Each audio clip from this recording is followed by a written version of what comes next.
Hello, hello, hello, talo falava Samoa, tole. Ale aso ngay, ale aso ay nga kuava, ale aso ay nga kuava. Say ma ay kuava kuala maleli ile o kangaka, langa ole malolo wakakangi o kangaka. Mo fa masingo ma fesili solo. Ku fesili makua ia ka ko whainga malo I kupe. Nga o kupe a mea lea e. Nei whasanga ngaka lea ia paula vole o langa ka ngaka ia kupe. Ia se kako ai ku ava kualala ia maskama ngoi leo ka ngaka ai Momuan si vi inga mawhaftai le tua sa moaelo watunu pele o na lofa mlonanga le lei. Ia lea fuka koe au lia mani nei tai o fau o le aso lua le nei o le aso fitu. Aso fitu o ke topa vefe so le o ke topa no ve makrisi masiro Ia tātou whawhetai le tua lea o tātou wa aia le o fofongia o le alofa le tua ia te tātou ile ana taita inga ile tātou whainga malanga. Lea ua tātou o mai ile masina lona se fulu. Masina lona se fulu o le nei tausanga. Ia e ofo le loto pe ato e tū mato e te paitua ile mama o le whainga malanga. Le taita ina mai tātou le atua ia mai se fo. Io nei aso fau whapopo yaso le tātou ola. Awale tātou alo atu e tātou whi au mo tātou tiu te whaatino. Ia whatalofa atu pa ia malu se tātou tunu swafa manu malo o Yesu Keriso lo tātou li I mo lo tātou whaola. Ia ai maise lava o wo mapaanga mus malfasoa o na yo tātou tama o tinama tutua. Ia e maise lava pa ia o le ainga sa le vi ta lofa lava. Mai o tau le nei tai au. Ia, bukasi ia oko. O te langona Amerika ia laua mangawanga ruenga. Ia matou nei o le whakua alfa I mai inga ruenga tai au. Ia o New Zealand mauskadia. Ia o te langona o laua pewa uli wa lunch time na vaenga la.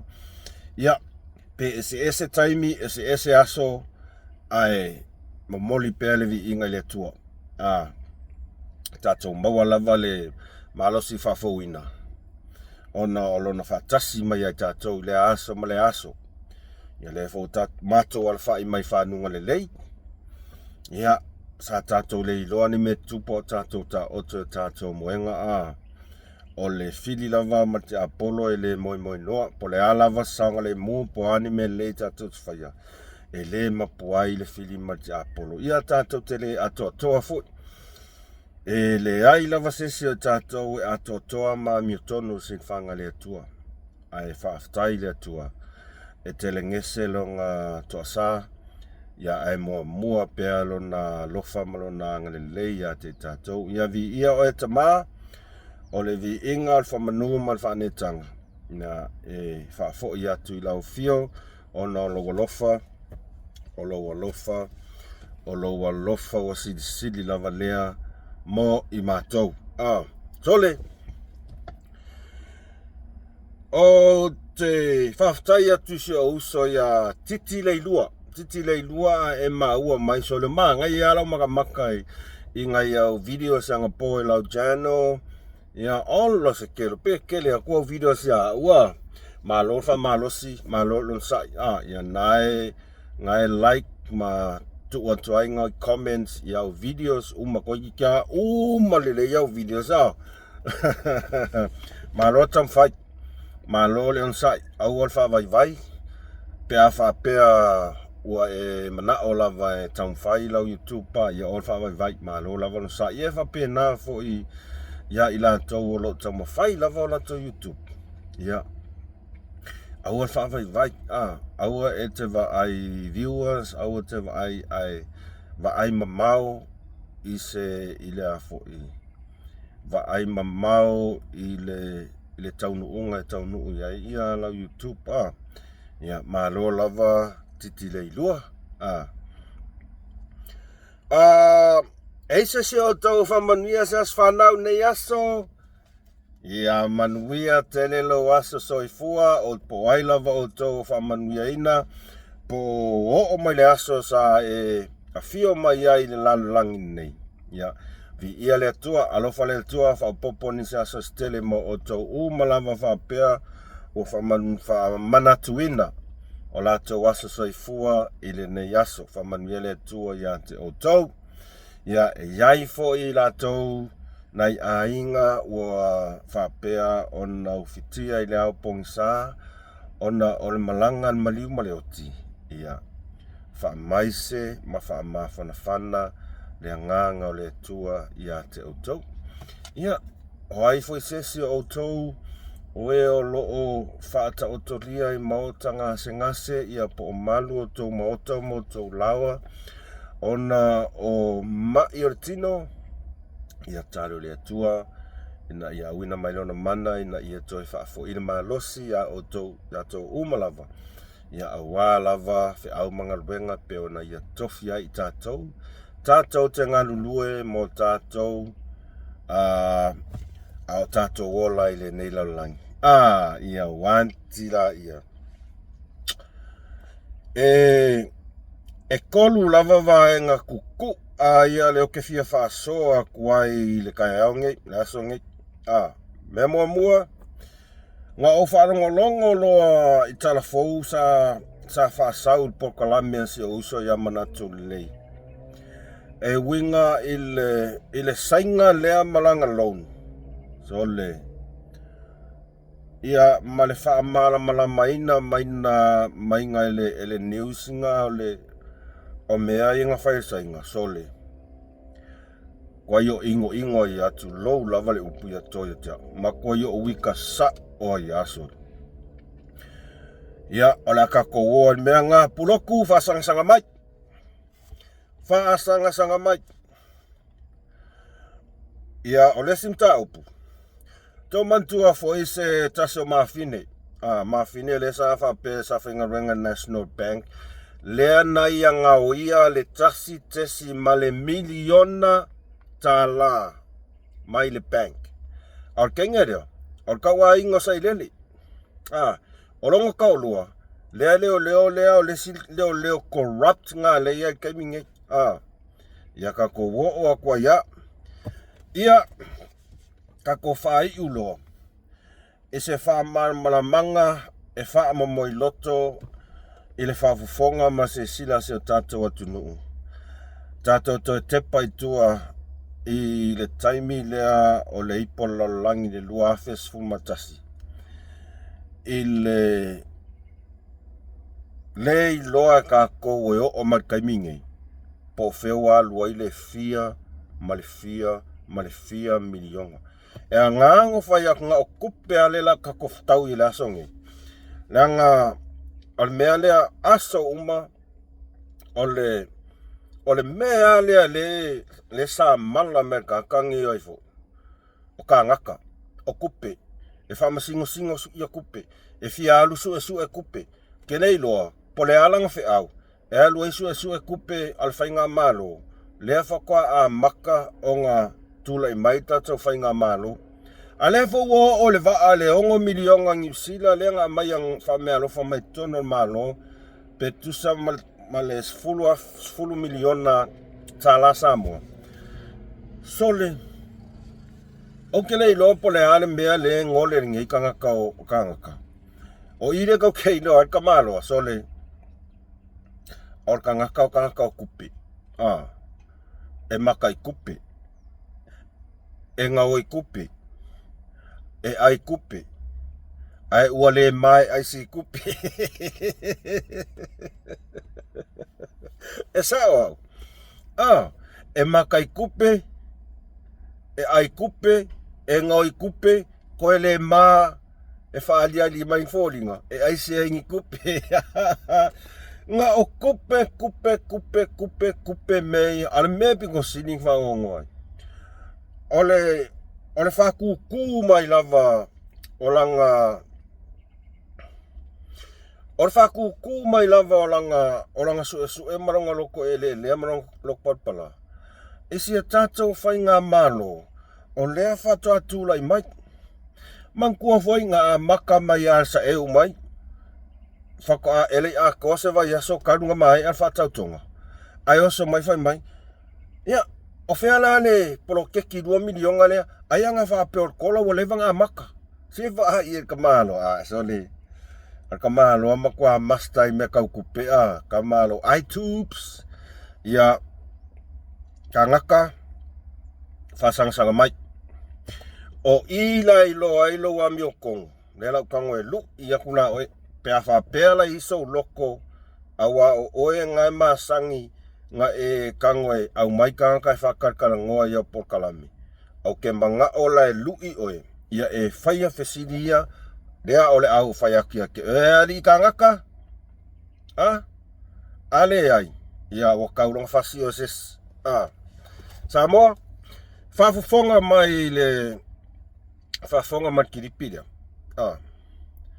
pole aso ko longonga ia ita tau tangata Samoa lo mana mief so ai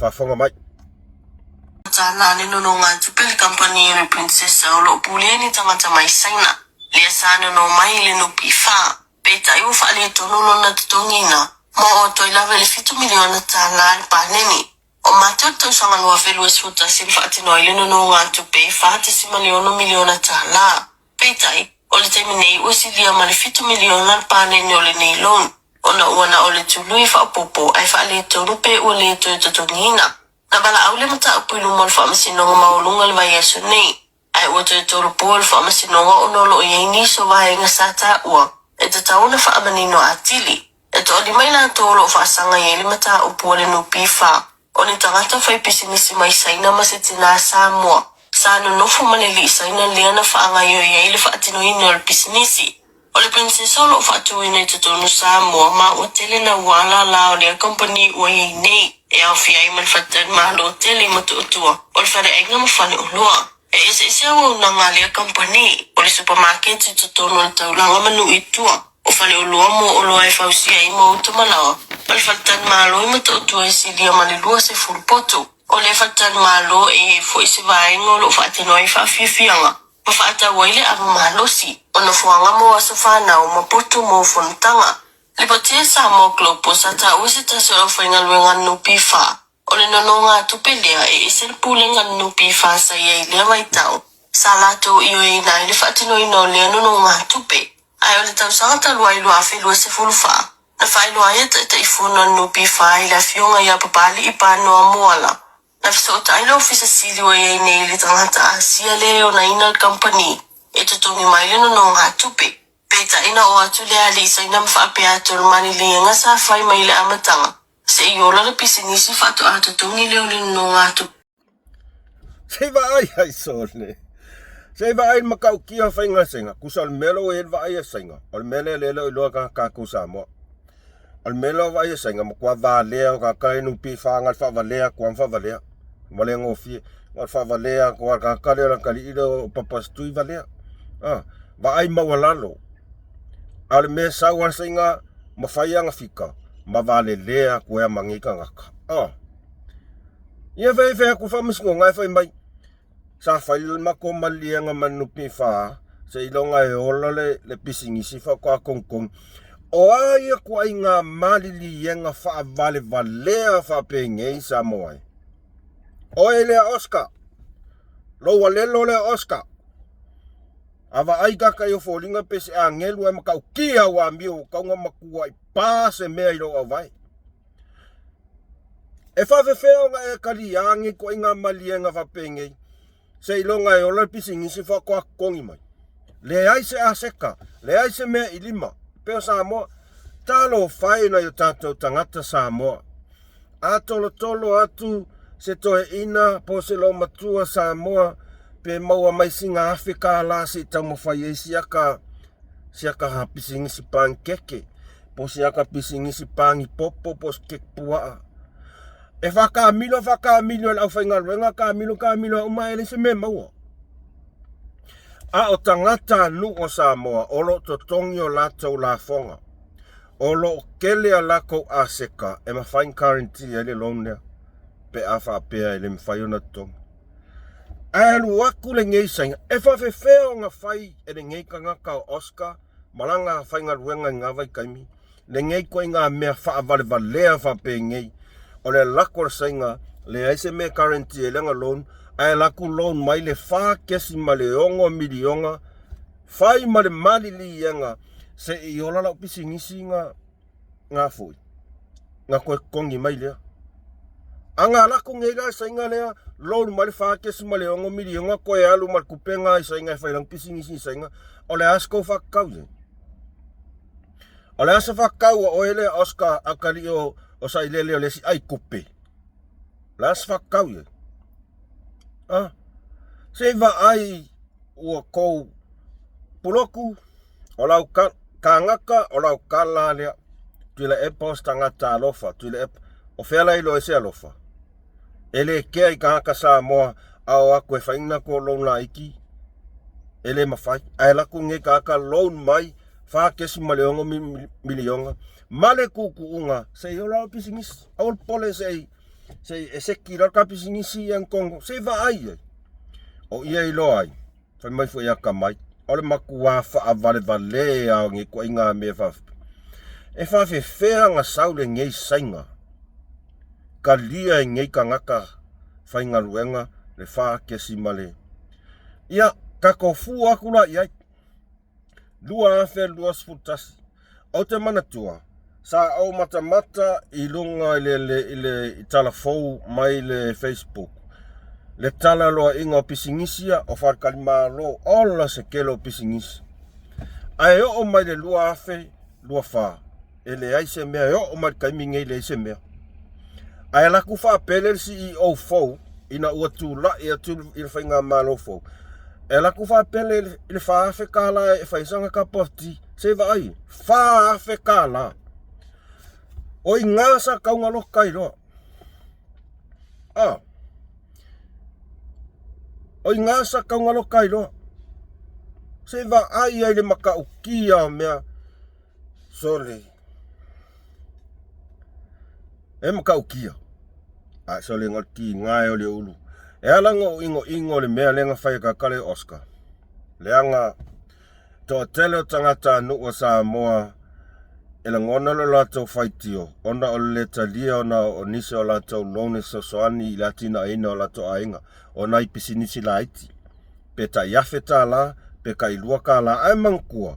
O ka ngakangu umongi o Samoa. Nga olam whanga ngawi fo Samoa, siksengi o Samoa. O lo kokongi lako la fonga. Kokongi lako la fonga. Mai kele lako fangua. Ia oa ia ale mawhaingo nga kongia se long luafe. Pe se fulu afe ka la. Pe se lau afe ka la. E kaua o nga wha. La kele fangua e afo. Kele fangua. Karantia ale mwhainga kongi. Ia amai ai laku le ngei sainga ai le afu kangaka Samoa. Mai le fia le kele o kausanga o kongi lako la fonga. Ai laku ngei sainga le isanga la fonga. Laku ai whai mai. Ia se iola pisingisinga sole. E makau kia. Ai ngā makua ngua ia sakaria. Le ai masesi. O ka kare Oscar. E le ai angis. Maka ka pio ia ua le ko iai kaimingei. O le fesiri la ia oe lea kangaka. Kangaka. O le la ulu ia aku oe. E mawhai. O nga e kangoe au mai lunga Oscar i lau porkalame. Po kuila e pasa i lele i lau porkalame. E whakarkara ngoa. Ma e fesiri sao iai i le loan lea sainga. Pe a whai ia e ke whai mai a oe alo fi e wha amia tonu. Ia alfina ngano lea tua. Ia tatou whai a lea amia tonu. Sinsira mai lea tua. A whai la e ke share kun kako video lea wha mole. Oi wha mole. Like, share, subscribe i kako channel. Share kun kako video lea ia wha rongolongo ia pulok. Ia kangaka. Mai maule ngopulok ia kangaka. A whai la i sau whaku. A whai i sau loko. Pea whape mo I alau kala o oe e ke ami o kongu. 99% ami o kongu wa oengang whaiarkala. E mawhailanga a maia ka kalea e whakarangoa I runga no pokalame, se I whafofonga sa moa a koa, po le asela ko kala. E mawhai. O lau kali. E le so wake ke mwhai ai se a, langa ke para a ai. E ke fefe. E ke fefe. E ke fefe. E whapea langa e oso munga mailo nguku I kua lau camera, ma lau maile kupele ale fast, camping pengangan fast. A whai ke mawhai. Dea lau o whai aku sa, ora lau kamo kanats. A whai ke mawhai lea lau lui aku oe. Wao lea wa koe adi mailunga. Lea lau koe adi mailunga. Lea o sida miole akungu. O lea lai manga o mias ka ngaka koa pei o oe. Wao whai mai o oe kakarasa. Kango lai au maisa ile lunga pei so loko. E wha pe ngā fo ila ile ngā li ingo pua alea. Wao lengo wa aia ku fo ia ngafi. Lea fo koe sasa mai fo ikure epa. Mai e whailonga le ma fau. I whawhea ngainga le whakasa. Oe kure epa. Ke le ma fau wai whawhea ngainga. Mea ngā whai aku o oe wo esen mea ngā wo e o lai. Ia. E kā oe whawhea ngainga uma. E esero sau e fia kama mafa mai. Deana, na whai aku nge leo ngā li I lea markamalo ka ngaka. Ako e saulo la kure epa. A whapea la, ai maisa kakaleo sa ia. O lea mio tonu o lea tua. O lea mio tonu, o oe fo ile sa ia malo nguku pua alenga e oso mai e fia whaadiadi mailo fia kua. Ma kuskusi lau lima I whawhea ngainga o le kale sia ngafi. A ngafi nango wai ko ia oe. A whaila e ke fia kua masao e ke ami o tonu. A koe waku laku le epa I lua pokalame. Fesiri sa o ela le loun lea. Fesiri sa o ele loun lea. Koe fesiri ai I whangua ianga anwhai ianga. E iai langi nua whaku. Ia lea la whakari le mamalu le kungu. Po ai o koe se whaku. E lu iai ia le li ila Oscar Malangkoi inga. I le loun lea sainga. Langa e le longa maalie I tangata Samoa. E le longa maalie I tangata Samoa. Ona e tinga inga kangaka kongi ia la kola fonga. Ai o aku ingi loan e lemfai. Ai laku ngai sainga pa ua e kasi ala umaki. O le foi e mau ai singa fasi mea kakale Oscar in mene. Mau ai singa fasi mea sa idele in mene.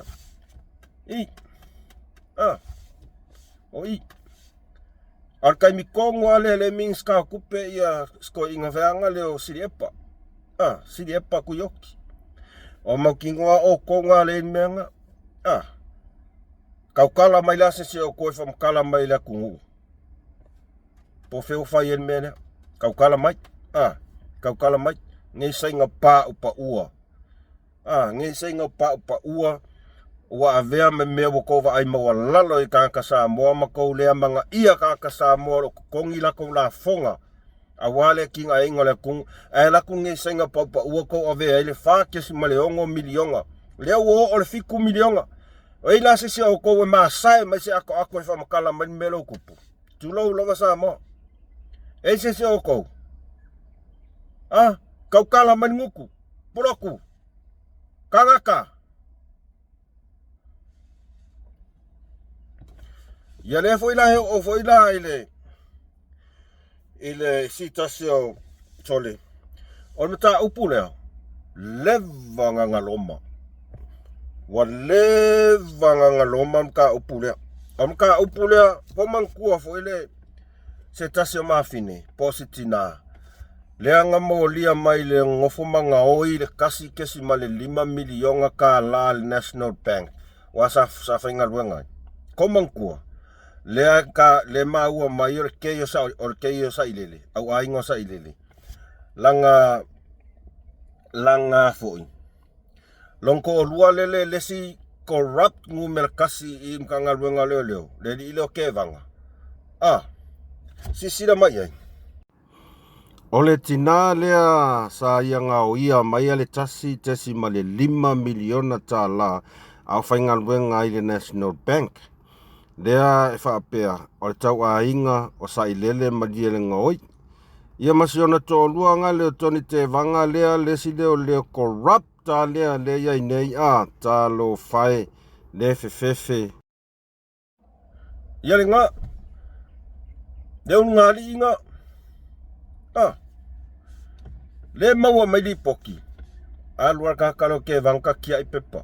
E o marikai mingei, e rei lopo feo fei ngā keis. Kasi male 5 milionga. Kasi male, okay, ofwa uia ngei fa finge sol.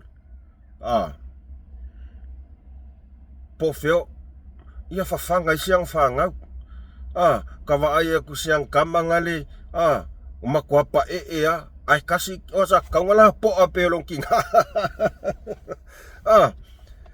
O mea sau le veke, e le kai, whatever kele la fo, le meanga, leva kele meanga kupu mai meanga po le lua e por kau sangkaruai, le ai pele i o fo i pele i fai ngā pāloka lua whelua kaspe sao ya, fa sao mai a osis. Whatever kele meanga, ai le ai e o markai mingi leo lo po feo fai ai. Kangaka, e sau faku. E sau faku ke alu sirim su el meanga. O meanga ka o kupe mai mau. O meanga ka o kupe mau. Alo walu lea whamasingo, ia suya whasale anga, suya salenga sayai, ia man suya anga. Oyo, ea. Anga konu le sau ile fionga ia fesolai. Minsta whamasinonga kamingi. Alula whamasingo. Mea ia ka o kupe mai mau. E ila sau loko ke alu e. Ke alu fsisidi. E sau loko li kangaka. A inko faku. Ko ke fefefe uma aise a. O kangaka uma ia. E ko ngeki uma yasa ilele. Mai le ai ma sesi o ko e se ake. Ko ke o race lungal mele. O le alan me ka uma e ko fia wha amia kong. Mar ko fia whai mai e neutral ko po kalame. Elen whaiang ko whaingi mea amio kong. Ngar ko woku sa lobo ko wosu e sue mea amio kong e ka mawhai e avea ma mea pio pio. O ele ka ngaka ma o ele a sai amal ngukpua. O le wuko woka mwhai e langa ma ilunga mea amio kong e sue inga ia avea ma mea pio pio. Inga ia la vea ai makua i ai le whainga malo fo. Mea ia kanko wosu e sue. Mea ia, amio kou leo sue. Langa o kangakangi e ko ngeki umayasa ilele. Ya i ko tai sili. O inga ilo ai. Mo kou ranka umar mea. Ia ngang fai mai ia papastu yang ngafi. Ole mea ilo, ole angava lea papastu. Ole ilo mea sa ole fai ole ang salanga. Lalan men kou lefside ilo. Ia, ta umai la papa. Ole kupe lea le loam lea le sainga po le asa o fina ngalo iai. Awa olo walo lea sa ia approvinga le. O lasa vinga e lipi ola masesi o koin fain kau kalai. Ar kou kau kakala la lea fai mai. Ai masi akalo sai e fia kele. E alo lua fina ngalo lea tua. Ai oso mai kau lulu ima pe kau fai fam singo. I afi i sungai in malo fafengai ngalai fakasa. Ia wa ai oe. O ngala wa amaka. Nga wa amaka nga sasa oe sa ai a. Aua e ke kango le afi. O ngala wa amaka nga sasa oe. O sa ilele. Waleva nga sasa. Ngala. Waleva fo nga sasa o lua. Kako siningia la. O fea o yai kasi kesi milionga lea. O fea o yai de case lea. Kasi ar kali. Nga uma makiai umar ko alua corrupt lea alfafinge nga oi lea. Longa ko alua nga oi lea male afoi. Mare corrupt lea o ke vanga. Kiai uma. O lao tatalo ila tatau fai ngā malo. Le fionga minsta. Ko ila langa uma mai mea i lunga. koe la langa aua nge ku ua se avangoa. Koe la langa umamai o kangaka ia wa levang ka kaunga kau ai ku kongo le fale pui pui. Ai sea ai le afu a kangaka o le akungu o Samoa. Ai le afu vai le ango ango ngi kangaka. Le ango ango ngi kangaka. O kou mangkua o kupe i o la fonga. O la fonga whaifi au. O tupe o la fonga whaifi au. Taxa whaifi au. Nge kofa pia, ele o kongia tax whaifi au. O la ko kongi. E te tongi whaifi au. Ia ngolala i o whaifi au. Whai ala tau whaatau. O mea ai, tau se soi fua malolo ina. Ia o mea awale, o mea mana o mea ia sa uma. E kipi mai tax. O nai ta mama tina matua. E mawal mailak pensionge o whakau. Koe kipi tax. Ka ngaka uma whaingaruenga Samoa. Ai laku ngei whawhinge ai. Laku ngei whawhinge ngaoi mai. Soli. A laku ngei sainga whai mai ilanga loan whakesu maliongo milionga. Ka ingo e soli. O ka ngaka ngei ko ngeki umea sailele. O lea kari o sailele nga provinga loan. Ai laku na kei o sailele laku ngaoi mai kasi kesi mai 5 milionga. Ai ngei ka ngaka nga kupunga mai se koko ngaoi. Ka fefe ka ingo e. Ai ngaka kei roa mo makaka elea lofa ina kungu. Nga ole lau nguko e memu. Ole lau faiva. Fe ai pe ora ngaka. E fe ai pe ora ngaka ngari kasi ar soa. E pe pausinas. Pausinas. Fai utato fasoa. Ele mata upu te sile leo na onga tele ona o no foma utoe wa ai etu ai. E malingi au loi mata ma o tia loto pea utoe wa ai etu iai. Ai tatere i o altu iai tato fasoa lea. Ia o tau sila le leise sila tato o tau mawhai e tau cut ma edit le kilipi le alanga e whaisi umi. Ia ona tato fasoa i lola ia e whai e tato fasoa mulmuli.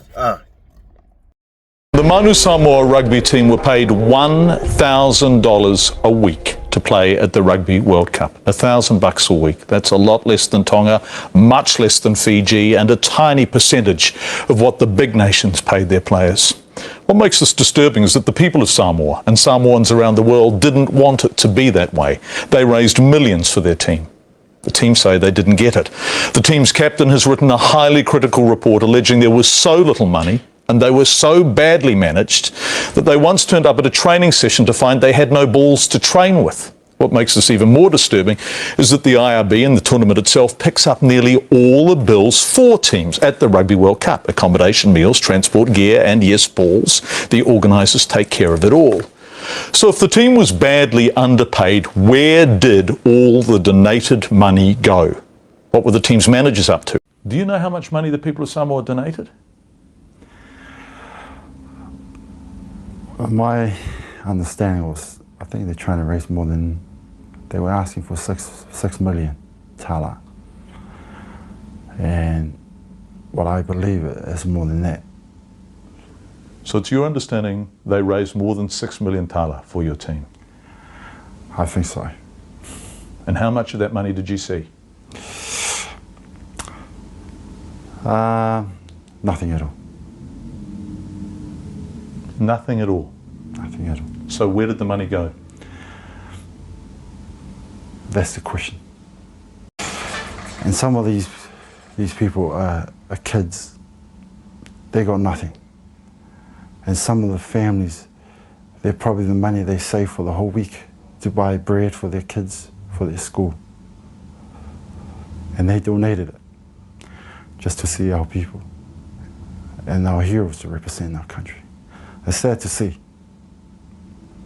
For me, I don't see any team in the world that can do that. It doesn't happen to any other team. And to see the people's money donating in is not using it properly, that's a wrong thing to do. thank you so much to the Samoan people, but the players have asked for some statements, some financial statements as to where the money is obviously being spent, just a bit of transparency. We asked for that before the Rugby World Cup. We haven't seen anything yet, and to this day we don't know where the money's gone. Tackle made by Lambie, but Williams has got it. Still there, PC pops it up, crashing towards the line, and over! It's George Stowers! George Stowers of London Irish and Ospreys. Yes, in the highly paid world of New Zealand rugby, it's possibly difficult for us to understand that these players aren't contracted to Manu Samoa. Every single one of these men earns their living playing elsewhere, for the most part teams in England, France, Italy and Japan. And when they don't play, they lose their match fees, for many of them the bulk of their income. They do understand that and they're prepared for a financial impact. But when these men turned up at their team camp prior to the Rugby World Cup, even after all the fundraising of the Samoan people, they were offered only $250 a week. He's a personality player. You know, especially these guys are sacrificing their careers in Europe, getting a pay cut to come all the way down here, pay for their own fare as well, and get back and trying to help out the Samoan team, and these guys are not doing their job properly. Paying their own fares, Mahonri. You're joking. They do. Their own airfares to go and play for Samoa. That's right. And these guys are losing money because if they leave their teams in England or France or Japan or whatever, they don't get paid by those teams anymore, right? That's right. So they leave their teams, they pay their own fares to go and play for Manu Samoa, and they're told they're going to get 250 New Zealand dollars a week. Yeah. E o tia loto pe au koe makamaka kui ele mea tūlai mai le ipolalangi le lua whelu a spumatasi le sa whai i New Zealand. Lea ua matua i le iloa e tātou po whea ua o ia i lea mea. A le mea pito siling whanau noai. Mai le lua whe spumatasi. Le ai ma se kusikala po se le kio sa moa. Sa ia alu pe ngā whai se whaku. E alu e confront pe whakakalangoa ia le kai fongo. Le ai ma se singa i se whaku ngā alu whakakalangoa ia sa ilele e kusal mea. Le ai ma se si e o mai kaimingi. Ngā kasia ngaka ngā mawalonga vangoia alu whakakalangoa. Ia ngā skoi ingo John Campbell mai New Zealand. Nā utau sisira iai.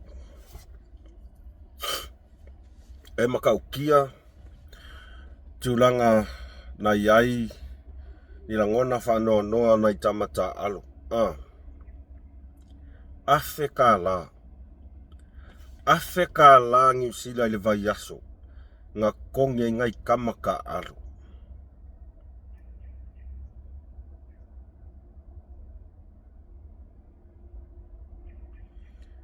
E makua i sindia kwa ia, ko kongi, ale aua konga mawhiki ko ai ala whiki. Ao konga. Ai ngar ka iafe ka la. Sa ko kongi ai ngai kamaka alo.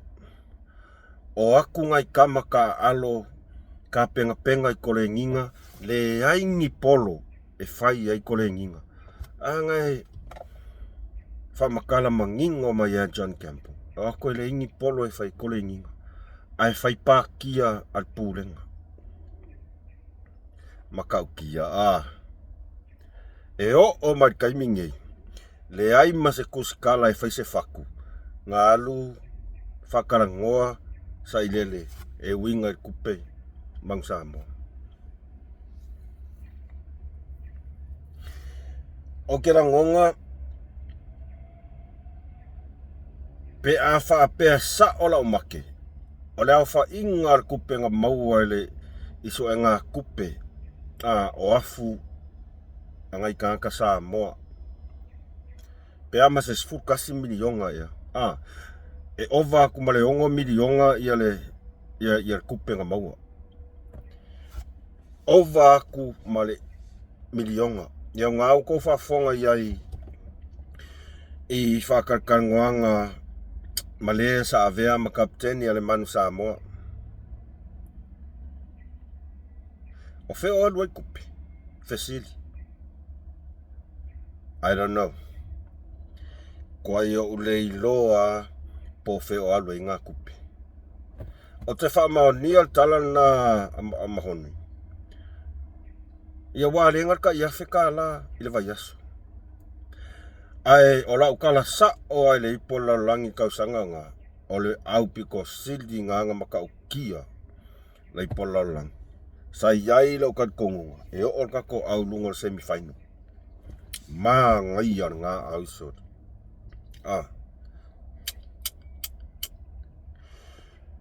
Ole nā ua tau mai moil a toanga o nisi o whata tanoanga.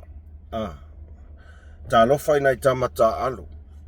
Ko kongi e la kou pa sese e wherelei mai ai. Ko kong ongo ova male ongo milionga. It's between 6 million and 11 million. Le kupenga maua. Oka se ngā kupe. Ele se mea fau. Ko kongi ai kamaka alolanga ia pase se lele mai falangi, mai engelangi, mai apangi. Ki ai lako konkalake, e fia milionga lako kupe mawai. Just to play for Manu Samoa. Kakai kere faku. Just to play for Manu Samoa. Angar kai lua se lau limas fulu vai aso me mau. Ile aso. Seva ai. Kousi na sila Samoa I mea nga whai mai ngai ka maa loa sa I lele. Ile fia kausanga. Ngai ke o kou whapea. E le ingi kupea sa I lele. Ole makua milio nge arkakangi o sa I lele. Ele o kai anga pot. O nga kupe e whao ngā solo e whai mea palpala. Mo ia. O leo. E sungu I umai. Whao lulunga a whai awala palpala. Kat kongu mai. Seva ai. Kia e ngai kalapu kong kalake e whaising ke leo kupe mawai. Ova mas kai fia sela wafe kai afa milionga. Il kausanga. Ko kongi na ia lātou pa sese. E whai malanga tuai. Just to play for Manu Samoa. Angar kai lua se lau limas fulu. Seva ai. Afe ka la il vai aso. O le ase o tau langona Samoa. I le whainga le whai e le yungi la kapi a Samoa. Na yalo ma whanau o le tunu. Le au o a inga ua kari whaadi ali mai le akua. Ina ia whapupula mai le amia tonu o le atua. Ina ia realize malangona e tangata Samoa. Mea pio ua leva o ngā whai kongu o le lakapi Samoa. O ai mafua mai ai. O koe inga leo sa ilele. Mo ia. Fai wha inga, fai wha uo, fai wha kengi. Fai wha kengi. Ia lenga whasiri aku ngeipo o kaunga step down ai oso whaadi. Fai mai ia. Ara unga luenga, ole look for money. Where's all the money? Can't I lele? Leipo le laulangi lua sukasi. Where has all the money gone? Kongo lau pocket. O ngai kongo pocket au kama umangai susu aku ya oi. E whanga sa o aku arkala langa e ki ngā le mea sa ilele ole afo ka haka Samoa. Whai mai as kama mohoni. E wha mai le alofa. O nisi o nai whanau la iti. O lato tupe e mai a aire a onga. O nisi a inga. O nai a lato se leni totoi. Whatau ai. Nai mea mana o mia a wānai whanau tono a inga. Ainga lafo lava. lafo kongi lava ai sea langa ole au ole kungu ole faku leo kaka Samoa ole mang Samoa mo i ala kala ole faku leo kaka Samoa alal mele un faisa ilele fakalonga i vai faakalonga i vai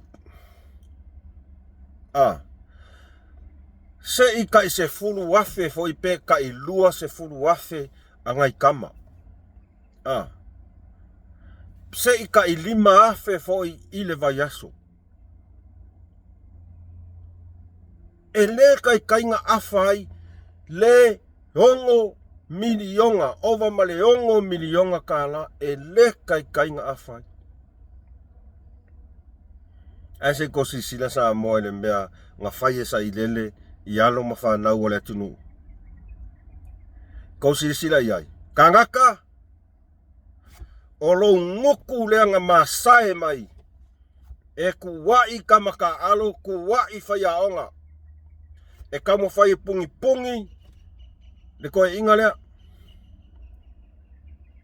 ai sau faku alu la koe lui sa ilele le il kupe lea mang Samoa alu la koe lui olau kali e ke len faya ai sea peia olau kalang fai aku e ke pala ai e ke fia fai kupe e ke ai kupe ke ngoi kupe e koe aisi kupe le wo fai aku langa olo nguku lea e ke valo moki ngofo ya nge oso mai fo e sawa o kupe fe Sicilia ai kupe ai la so share aku fa morga ko video le yaka teka se tia ya kanga ai so wake alu la lu isa ilele mele ale fe Sicilia ai po fere 4 milion ale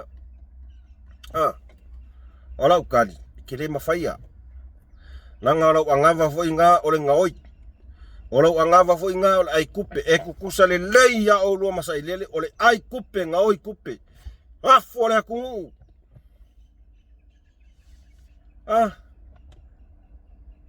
lau fionga le di palmia fa mole mole koe la langa mai lunga le mea koe fai susu enga ile mea lea nanga le mea nga ku ia iola o alo mafa ngau ole kungu ala menga maua ka iafe kala e ako kole nginga le ngi me fai ai kole nginga se ko sila yai o peia se au mai kuā fea ngale tele me ko polonga se fai makore nginga ale ai ia mai le polo voli nga se mafangala ngore ngi mako polo au ole akungu ole au ale akungu e fa me melo ia ile akungu nga makua i kongi maa umai ai le akungu ai sea ole faku nga Samoa ole mang Samoa ale me piko sidi nga leanga ole ipu ole lalolangi ai oku ngai kama i kore nginga le ngi polo ai fai pakia al pulenga o aku pulenga mala ko kai ko luongo foi 5-star hotel che kosi sila ia Samoa se kosi la sila ia Samoa ile mea nga fai sa ilele le ai karikongo yang sika ngaka ai susu le ma fau o isi kangakanga o isi voi kangakanga lai o maya sa ilele kangakanga o i kangaka ayafu ale kungu mo ila kalanga kele fefe kau kalaku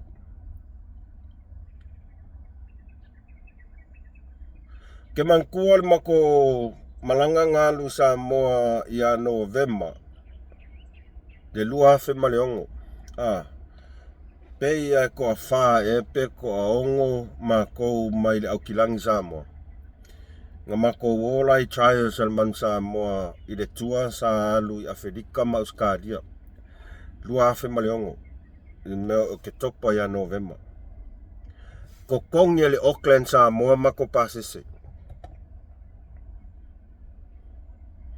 ko kongi le Auckland Samoa rugby union mako pasese mau keo ya lua oi malau pocket money ale asa kupe ya ai le pole sa ia mato ai nga Samoa lai oi trials ele fa pe o piki de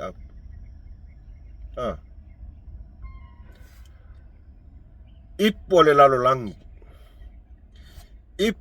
langi ai ko kongia ka kalang pasese al wakwai ai sea le anga o le faku mo Samoa. O le au o le kungu e mika isa Samoa mang Samoa. Le a kai mingei. Le a kai mingei. O le wa makanga kali mai le kua talo fai na yalung whanau le tunu. Waka kaunga koe la langa o mai lunga mea ia. Kaunga koe la langa o mai lunga mea ia se vai ai. Sa no nofo le au le almang Samoa tapen penanga le ipolalangi. E le Pacifica Inn Hotel. Kako va ai mo me ka le corrupt lea ma le au ai kupe le kongi i le port le almang Samoa. Port a lakpi Samoa. Le au a ko ma le management. Sang kaimio ngofo ai mo le sfulu lua aso kongo le Pacifica Inn. E se fulu wongo afe ka la le pili. Include ai ma mea ai. Include ai mea ai. Ai ke o fafose. Wa sui. Sui le mea ai campai. O i le alai moana. O ai e onga le alai moana. Lea. O le sifa finge ngā e a foi. Sa avea ma peleskenge o la kapia kenge.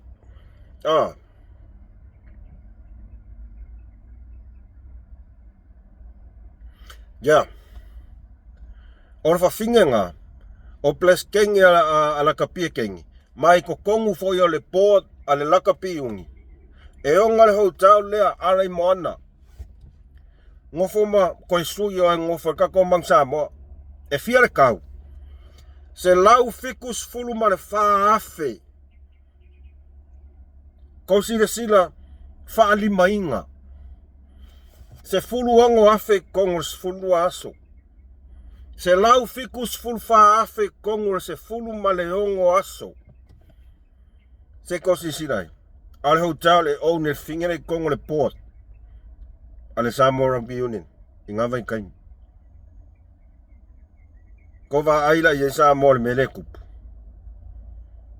Mo ko sila i Samoa i le mele kupu.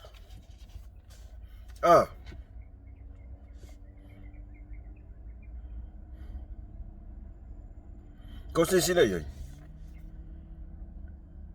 E fesili aku players pola mo e fesili aku John Campo i players.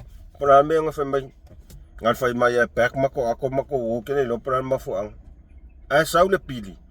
Kongo sfulu ngo afe. Oile sfulu ngo aso. Se lau fikus fulu malefa. Afe ka la Samoa. O le siva enga le o le milionga o le 4 milionga kupe kangaka ia nga donate mo kamaka alo. Mo ka pengpenganga kamaka alo. Se fulu lua aso Pacific Inn include the meal, full team and the management. 16,000 Samoan tala. Ai aku kongo le alai moana e pule e on e le fafinge le sai kongo le port ale ingna kapi. Se lau fikus fulfa afe ka la i le se fulu ongo aso maka ukia Samoa. A fai e se o kou e le maua pe le malama i fasalonga lea. Neo kan fai fa malama. Nga uko va ai. Se ko sila ia mea nga fai sa ilele. Nanga nga ia pule ko kasi kupi. Pule ko kasi.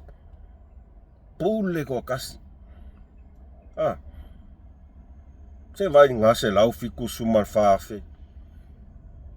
A vai e fiera fa inga le squad.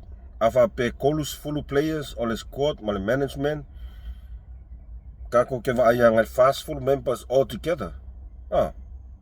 Yeah, a total full players, pe total full 5 players plus 5 yele management. Fast full. Se lau fiku fa afe, vai fast full there, e fia. Kango e kakirete mai. Ngoko uma il mangava ngifa fingi. Engal ka ilua se lau 5 fulu ka langi usila alvayas. E vai. Makaukia fainga faali lilo mea ngangane wa loa maka ko manga a ko faali ali mai lunga mea ia ina ia toe sila toa i ai, le tātou whainga mālo fou, ma koe la langa mai lunga e whaisusu enga.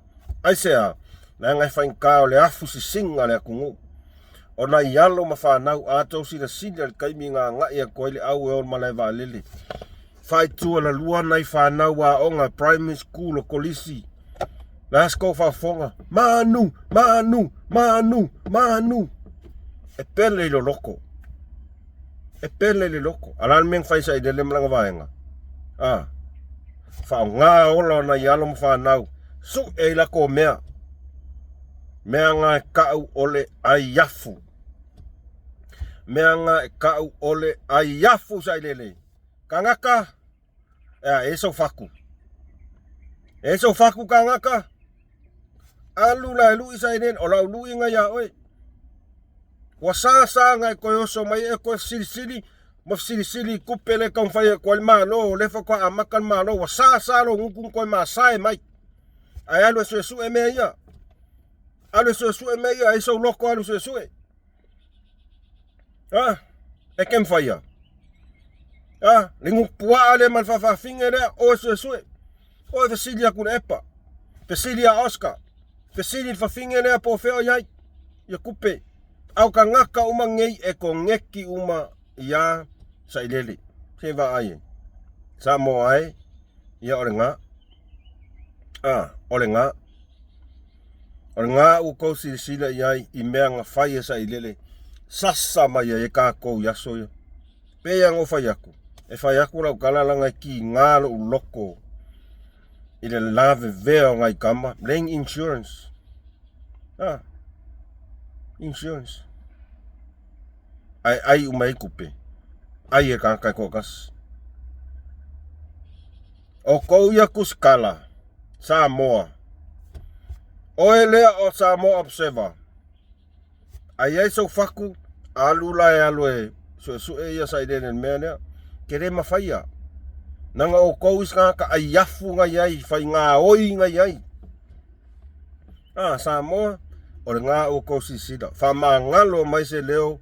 Pea wha peo kau wha mafa kule ai. Whanga sa au kuare mea. Lea lau whai aku ia oe ka ngaka maleu maringoku puaa lea. Ola malaia le leo oifo o mea mai le. Marongo ka uruanga le boso o oifo i ka alea kua.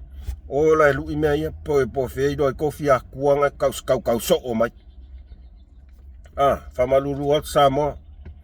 Whamangalo mai au na pia whapea si i fo se leo ne tai au. Ona o le ia ua ia au ki kaukala kuro whaku. Olo wa lofa ngai ka ngaka Samoa. Le whaifa alea lofa o ngai ka ngaka. Maka mai sainga lea. Le sainga lea. Kusa le waku sainga lea loan mai yafo ka ngaka Samoa ya lako la fonga. Alaku ngai whawhingi ngā oi mai kasi kesi mai 5 milionga ai pui e long ko lua. Mio valea ngale, mio pio ngale o ke vanga. O aku kai lafo le afu ka lango le au le kungu o le faku. Ai ngofo sa idele ma ai. Ene longo maalie, ai sea, leanga o afu o ka ngaka o le akungu. Ai o ale au susu, wa fia la ko mo ai afu mo au ai ngā oi. Ki nganga va ai ko lela o ko afu fonga le kua i lungo longo folinga. Ai faia o le ko fefe. Ya vai le ko fefe le wo fai mai o tai sili. Tai sili. Ya le meanga mo tai sili. Ka tai sili parengo. Ka tai sili parengo. Pa kai sili le lo fai mai le lo ko amakanga vesi ya kanga kolang au olanga vaenga. Mai sui kai ka. Pa kai sili ko fe inga ilanga vaenga. Ya wa. Ese alo fia kai sili. Ese le tai sili i le langi. Nya wanti la ia. Ko fo e mo ia mo kele io nya onga ele i mako onga ai fo ile tua le ata mai le mafau pe ala ko via ko ka nei fa ko fo ya o stato fa sona Samoa le nei tu like share ga ko video ina ia man o ke manga o inga ia koe o kumea ia maua umai kanga Samoa mai sila tato whainga malo ina ia koe la langa mai ale aingi whako ka ngaka ia e o siri la koe kai siri ia lea lau wha leo aku kako whainga malo koe la langa mai lunga mea ia whea kua sa o ale upu e kuai ia ai whai mai e ke whiwa ngaka mai moa ku sa peka e lora pala ke ia whanongo ku wi ka mai moa alo whaolai ya nanga lele walaka kai mi on mako